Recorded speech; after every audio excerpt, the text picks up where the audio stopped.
En el marco del Día Internacional de los Pueblos Indígenas, una exposición resalta, por supuesto, toda la riqueza cultural de nuestro país.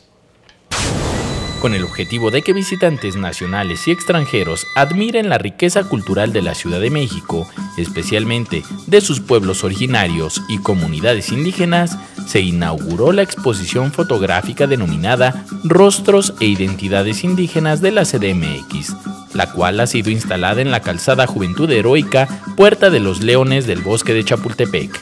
Se compone de 57 fotografías del fotoperiodista Héctor Alfaro Contreras y busca proyectar la vida cotidiana de quienes integran estas comunidades en la capital del país.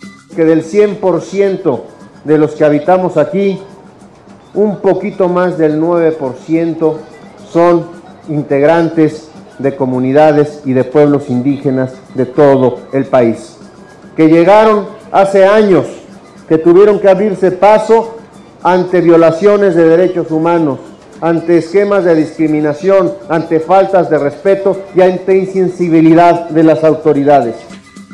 Evangelina Hernández Duarte, titular de la Secretaría de Desarrollo Rural y Equidad para las Comunidades, recordó que en la nueva Constitución local, los artículos 57, 58 y 59 reconocen la presencia indígena en la metrópoli y el ejercicio de sus derechos.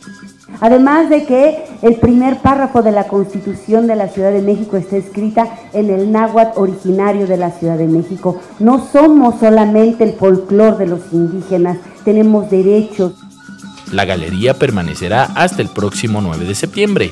Con imágenes de Liber Rodríguez, Enrique Muñiz, 21 Noticias.